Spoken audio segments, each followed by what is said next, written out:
तो लो बीपी होता है रात को खाना खाने के बाद, तो हम थोड़ा आराम करें, काम करें। सबसे अच्छा काम क्या है? आयुर्वेद में कहा गया है रात को खाने के बाद सबसे अच्छा काम है टहलना, वॉकिंग। कितना टहलना? कम से कम 500 कदम गिनकर, अधिक से अधिक 1000 कदम, 500 तो कम से कम। तो आप जो मॉर्निंग वॉक करते हैं, मेरा एक छोटा सा सजेशन है कि इवनिंग वॉक शुरू कर दीजिए। मॉर्निंग वॉक की जगह इवनिंग वॉक शुरू कर लीजिए।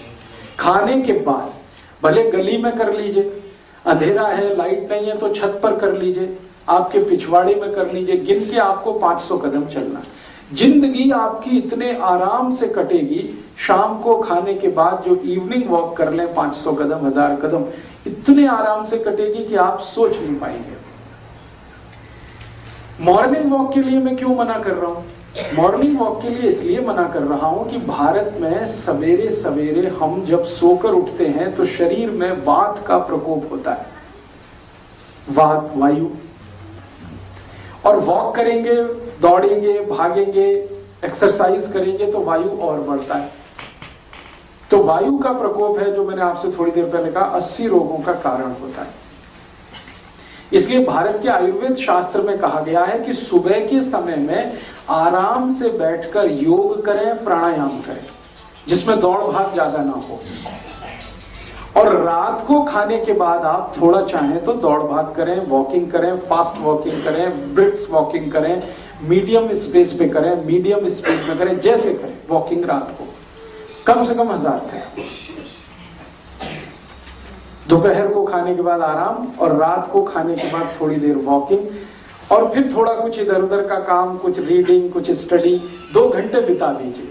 खाना आपने 7 बजे खा लिया तो 9 बजे तक समय निकाल दीजिए, फिर आप सोने के लिए चले जाइए। या 8 बजे खा लिया तो 10 बजे तक का समय बिता दीजिए, फिर आप सोने के लिए चले जाइए।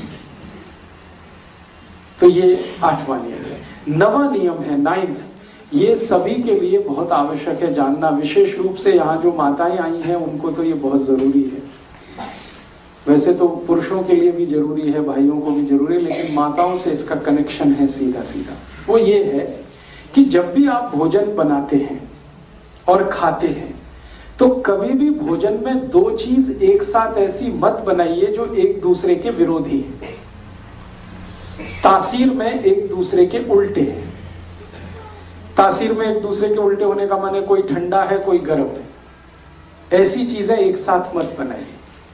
कोई एसिडिक बहुत ज्यादा है, कोई एल्कलाइन बहुत ज्यादा है, ऐसी चीजें एक साथ मत बनाइए।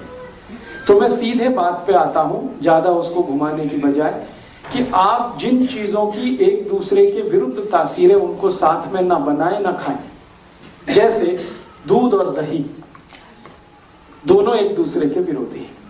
दही जो है ना एसिडिक है और दूध एल्कलाइन है। दूध क्षारीय है, दही अम्लीय है, ये दोनों साथ में नहीं खा सकते। आप खाएंगे तो जहर है और आपके 20 रोगों का ये कारण बनेगा, दूध और दही साथ में खाएंगे। इसी तरह से हमारे रसोई घर में प्याज है, प्याज कभी भी खाएं तो दूध के साथ नहीं खा सकते, क्योंकि समस्या फिर वही है, प्याज बहुत एसिडिक है, दूध बहुत क्षारीय है, दोनों साथ में खाएंगे तो जहर है।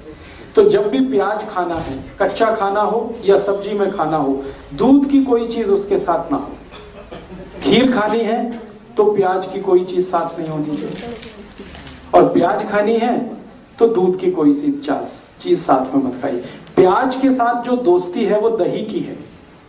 दही के साथ भरपूर प्याज खाइए, दही में प्याज डाल के खाइए, प्याज में दही डाल के खाइए। हम कई बार सैलेड बनाते हैं ना, दही का उपयोग करते हैं, तो प्याज दही बेस्ट कॉम्बिनेशन है सैलेड का। तो दही प्याज का कॉम्बिनेशन बनाइए, प्याज दही का कॉम्बिनेशन बनाइए, दूध उसके साथ नहीं। तो दूध के साथ दही नहीं, प्याज के साथ दूध नहीं। इसी तरह से तीसरी चीज हमेशा याद रखिए लाइफ में, शहद के साथ घी कभी मत खाइए। घी और शहद दोनों एक दूसरे के जानी दुश्मन हैं अगर एक साथ खाएंगे तो। वैसे दोनों अमृत हैं, घी भी अमृत है, शहद भी अमृत है, लेकिन साथ में खाएंगे तो यही दोनों जहर है। तो घी और शहद नहीं खाइए। इसी तरह से उड़द की दाल, काली वाली उड़द की दाल दही के साथ कभी मत खाइए।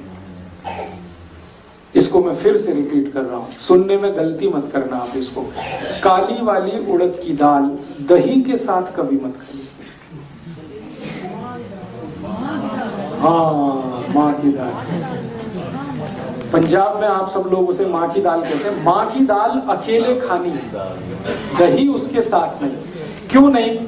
माँ की दाल के साथ कभी भी दही मैंने खा के देखा, आयुर्वेद में तो मैंने ये 12 साल पहले पढ़ा था, बहुत दिन मैंने खा के देखा, 5-6 महीने। मेरा ब्लड प्रेशर नॉर्मल है, लेकिन जब भी माँ की दाल के साथ दही खाया बीपी हाई हो गया, जब भी खाया। तो मेरा आप सभी माताओं को विशेष निवेदन है कि दही बड़ा, अगर उड़द की दाल का बड़ा है तो दही के साथ मत खाइए उसको। मूंग की दाल का बड़ा दही के साथ खाइए। मूंग की दाल दही के साथ खा सकते हैं, अरहर की दाल दही के साथ खा सकते हैं, तुअर की दाल दही के साथ खा सकते हैं, मसूर की दाल दही के साथ खा सकते हैं, चने की दाल की दही से बहुत अच्छी दोस्ती है, खेसारी की दाल दही के साथ खा सकते हैं, सोयाबीन की दाल दही के साथ खा सकते हैं। एक ही दाल है भारत में और दुनिया में, उड़द की दाल, काली उड़द की दाल, माँ की दाल, जिसको दही के साथ नहीं खाया जाता। कारण एक और है उसका, ये माँ की दाल जो है ना सबसे ज्यादा प्रोटीन वाली है दुनिया में। अगर सबसे ज्यादा प्रोटीन अगर आप निकालेंगे तो माँ की दाल में ही है। और हाई प्रोटीन डाइट का नियम ये है कि उनको किसी भी एसिडिक चीज के साथ नहीं खाया जाए, क्योंकि हाई प्रोटीन को डाइजेस्ट होने में सबसे ज्यादा समय लगता है, और कोई भी एसिडिक चीज है वो हाई प्रोटीन को डाइजेस्ट होने में रुकावट पैदा करती है। तो माँ की दाल के साथ दही नहीं खाना, बाकी किसी भी दाल के साथ दही खाइए। फिर आप पूछेंगे कि कोई इमरजेंसी हो जाए, दही भी खाना है माँ की दाल भी खानी है, तो दोनों के बीच में 1 घंटे का डिफरेंस कर दीजिए। माँ की दाल खा के 1 घंटे बाद दही खा सकते हैं, या दही खाने के 1 घंटे के बाद माँ की दाल खा सकते हैं। इसके आगे का एक नियम है जो बहुत जरूरी है आप सबको फॉलो करना, वो ये कि कभी भी दही को नमक के साथ मत खाइए। माँ की दाल के साथ लस्सी 1 घंटे बाद। दही को कभी भी नमक के साथ मत खाइए, दही को हमेशा मीठी चीजों के साथ खाइए।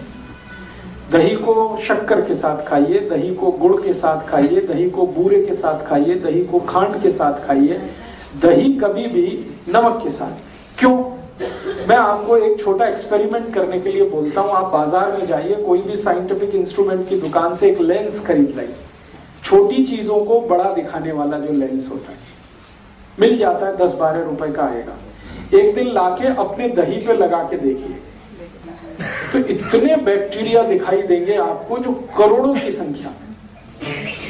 दही के ऊपर लगा के देख लीजिए, वो इधर जाते हुए उधर जाते हुए घूमते हुए टहलते हुए दिखेंगे। ये सब जीवित हैं, और शरीर को ये चाहिए सब जीवित अवस्था में चाहिए, क्योंकि ये बैक्टीरिया दही के साथ जब हम खाते हैं तो अंदर जाके हमारे जो एंजाइम सीक्रेशन है उसको ये बैक्टीरिया बहुत मदद करते हैं।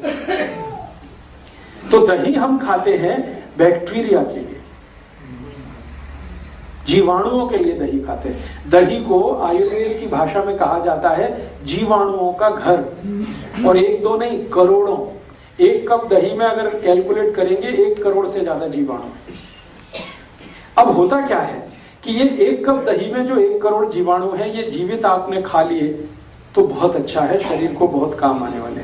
लेकिन उसी 1 कप दही में 1 चुटकी नमक आपने डाला, 1 मिनट में सारे जीवाणु मर जाएंगे। 1 ही मिनट लगता है उनको मरने। अब वो मर गए तो आपने दही नहीं खाई है, जीवाणुओं की लाश खाई है। वो दही नहीं रह गया, वो जीवाणुओं की लाश हो गया। अब वो अंदर गया तो दही के नाम पे आपने खा तो लिया, लेकिन उसके जो फंक्शन है बॉडी के लिए वो काम नहीं आने वाले। दही फिर वेजिटेरियन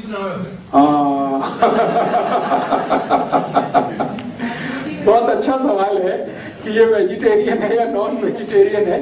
थोड़ी देर में मैं बात करूंगा जीवाणुओं पे, तब इसमें से क्लैरिफाई हो जाएगा। अभी जो बात चल रही है वो ये कि 1 चुटकी नमक डालते ही 100 किलो दही के सारे जीवाणु मर जाते हैं। 1 चुटकी तो कोई भी चीज नहीं है। हाँ, ये बात सही है, दुनिया में कुछ भी वेजिटेरियन नहीं है।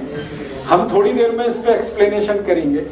दही में 1 चुटकी नमक डालते ही सब मर जाते, क्योंकि नमक के जो केमिकल्स हैं वो जीवाणुओं के दुश्मन है सारे के सारे।